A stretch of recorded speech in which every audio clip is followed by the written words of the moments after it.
Welcome to the Natural Super Kids podcast, where you will discover practical strategies to inspire you to boost the health and nutrition of your kids. I'm Jessica Donovan, a qualified naturopath specialising in kids' health, and I want to make it as easy as possible for you to raise healthy and happy kids. Let's get into it.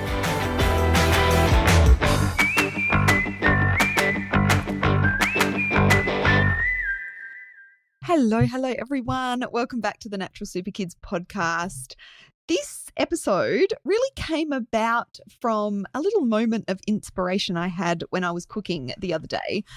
I was thinking about how I'm going to add extra nutrition into the meals that I was making, and that thought pops up in my head a lot. I guess it just comes naturally to me to start thinking about how can I pack more nutrition into this meal. And no matter what stage your kids are at, my kids are older, they're older teens. So my reason for wanting to pack extra nutrition into their food is probably quite different to you if you have a 3-year-old or a 2-year-old or a 7-year-old. With teenagers, they're out and about with their friends a lot. You don't have full control over everything they're eating anymore.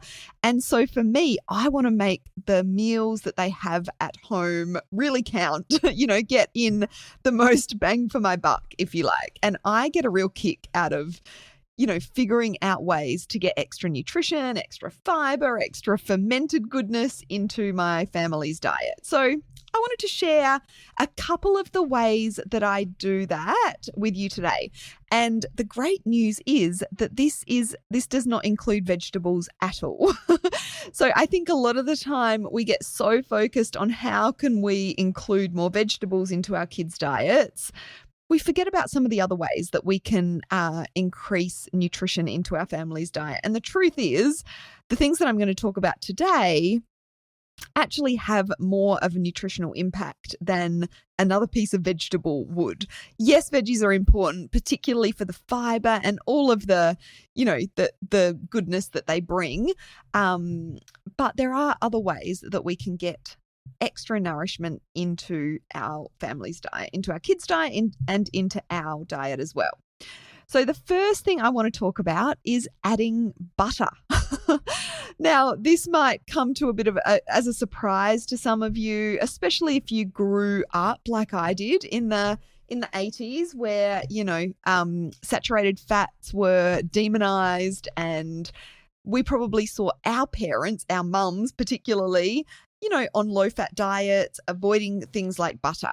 And so it's really hard to get over that as a parent. But what I want you to know about butter is, one, most kids would love it.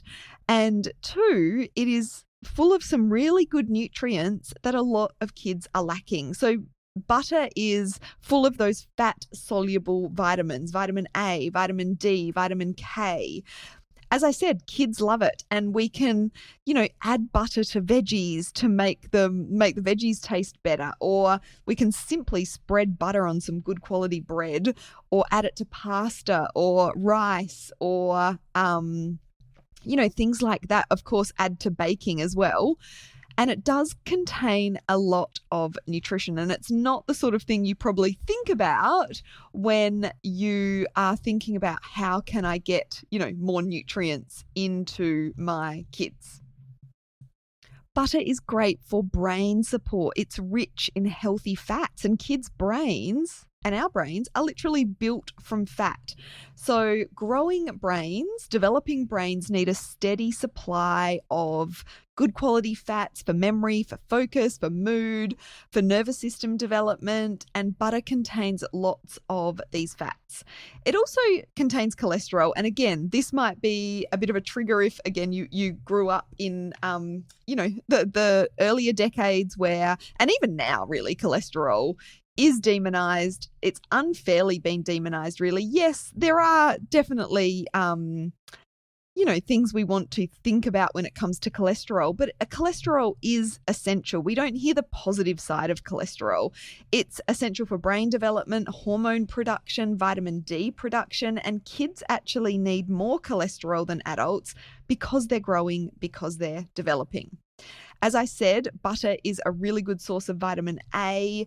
That's really important for immunity, healthy immune systems, brain development. It's really important for vision, healthy nervous system signaling as well.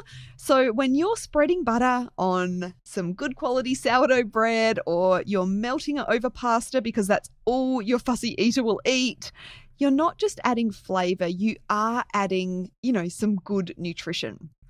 And another little side note about butter is it contains something that supports the gut lining.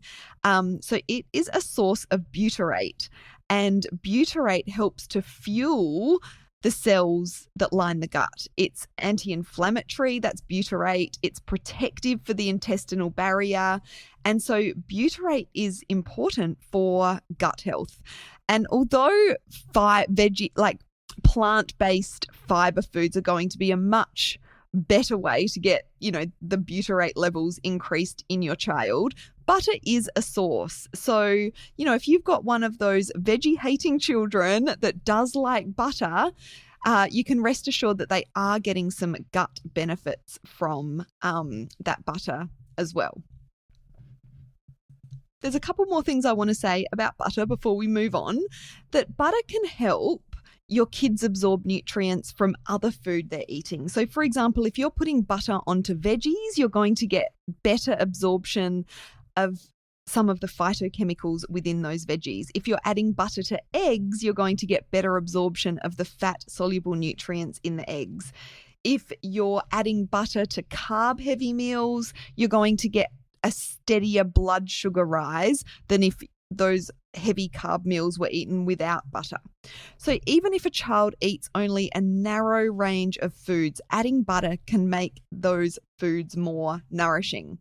Now, of course, I also want to talk about dairy here, because there's probably some people listening that are thinking, oh, but my child is dairy intolerant or dairy sensitive, or maybe has a dairy allergy.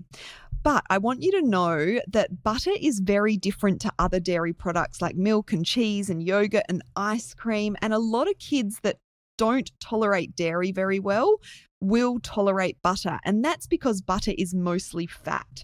And the main dairy reactions are triggered by dairy proteins, not by the fat. So proteins are things like casein and whey.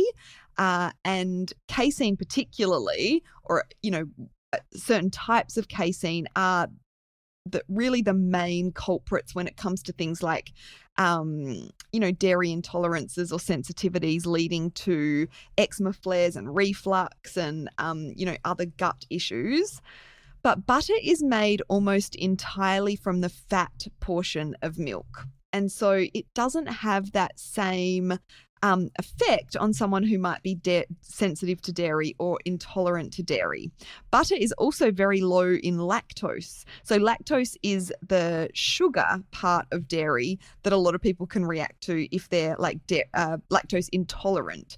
And butter only contains trace amounts of lactose. So butter has very little of the proteins and very little of the lactose that can cause problems in so many kids that are dairy sensitive. I do want to make it clear here, if your child has a true dairy allergy, they've been diagnosed with an IgE dairy allergy, butter is not something to include in their diet. But if they've got more of a sensitivity or an intolerance, or you've noticed that they're eczema flares or they get tummy problems from dairy, butter is probably not going to have that same effect. So lots of votes for butter. You want to try and get the best quality butter you can afford with the food budget. I know butter is expensive these days, and you don't want to get butter blends or really make sure it's just 100% butter. We don't want any vegetable oils, because sometimes they're mixed, like the spreadable butters, for example, can be mixed with vegetable oils. We definitely don't want that. Butter should be hard to spread when it's cold. And so just keep that in mind when you're looking at adding some extra butter to your kids' diets. Now, the second idea that I have for you to increase nutrition in your kids' meals without adding more veggies is to prioritize red meat over chicken. So hear me out here. I know lots of families eat quite a lot of chicken. Yes, chicken's a good source of protein.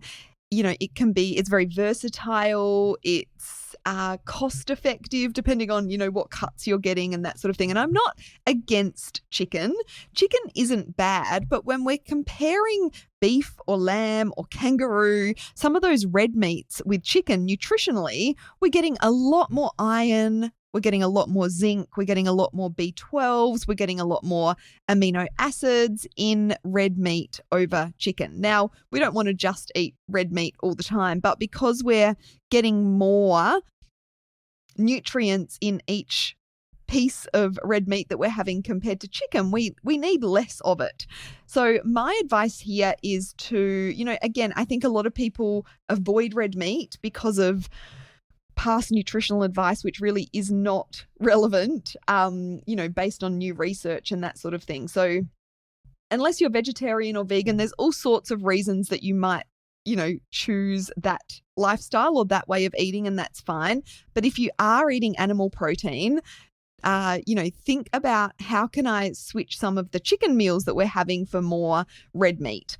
And you can keep that more affordable. I understand on the whole, red meat is a bit more expensive than chicken, but I'm not talking about having to go for, Scotch fillet steaks here. That's lovely, but I know that's not realistic as a, every week meal for most families because of the cost. But, beef mince or lamb mince or some of the cheaper cuts that you can slow cook are really good options as well. And iron, B12 and zinc are all really important for growing kids. We see a lot of deficiencies in these nutrients in kids. They're all very important in lots of different ways. I would say, iron, there's so many kids with iron deficiencies or iron insufficiencies that could do with increasing iron-rich foods in their diet. And red meat is a really good way to do that. And zinc is another one overlooked. Not as many kids get tested for zinc levels, so it's not sort of as well known as a deficiency, but we do see a lot of kids with low zinc for a variety of different reasons. And zinc is so important in immunity, in brain health, in so many different areas of the body. But, immunity and brain health are two of the key things that zinc supports. So red meat over chicken, not all the time, but just thinking about, switching that up. And when it comes to those cheaper cuts of meat and red meat forms, I guess, that I was talking about, like mince, they tend to go down a bit better with younger kids, particularly because they're easier to sort of chew. I know my kids love steak now, but when they were little, they struggled with steak. There's nothing wrong with a good quality beef, lamb, kangaroo mince. They're all really great. And yes, if you're listening from somewhere other than Australia, we do eat kangaroo here. It is actually a really great meat to think about eating more of if you are in Australia, because it's not farmed, it's caught wild, and you can buy it from the supermarket, and that's pretty much unheard of, really. And it is very lean. It's very rich in iron, zinc, B12, just like other red meats are.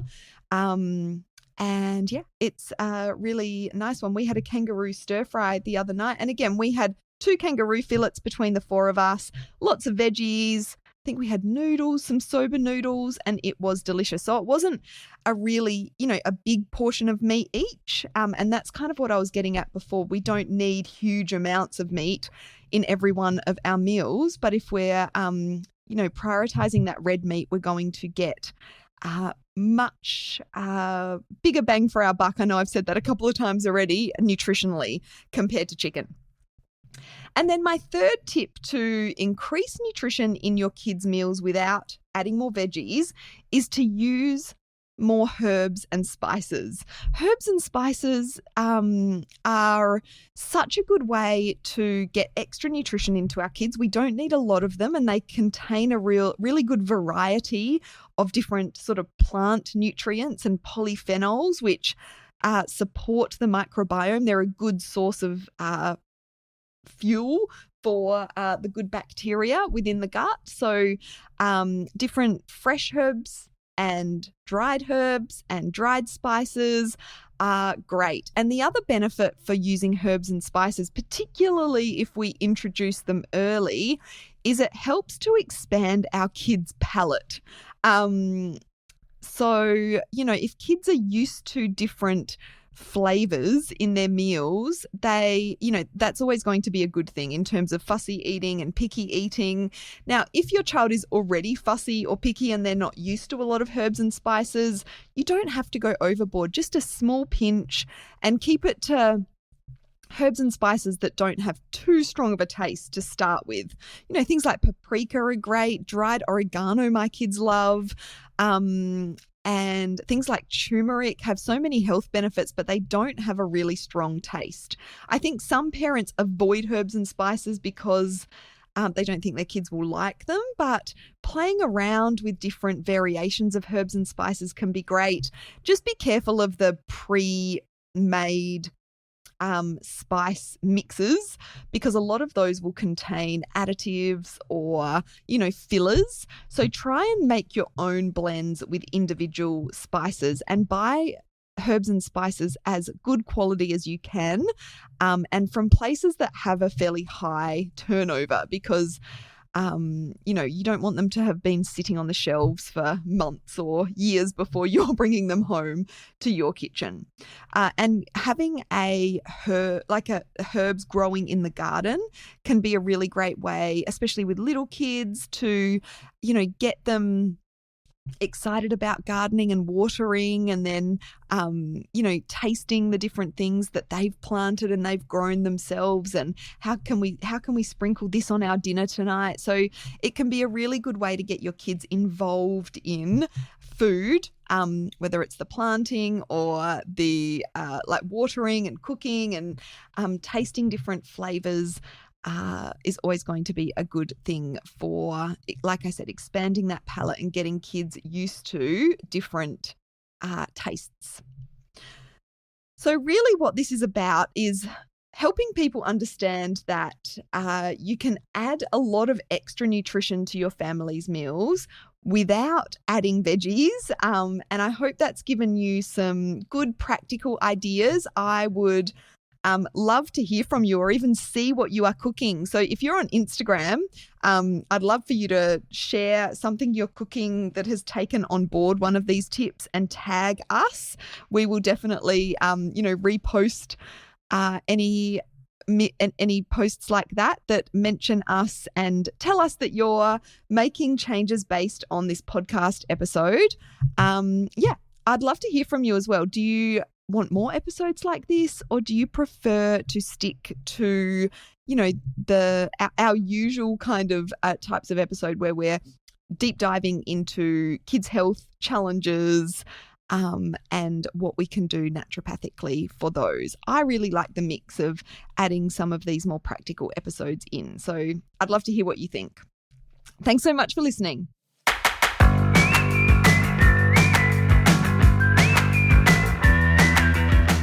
Thank you so much for joining me on the podcast today. Head on over to our website, naturalsuperkids.com, for the show notes for this episode, as well as a whole heap of inspiration to help you raise healthy and happy kids. I'll see you next week.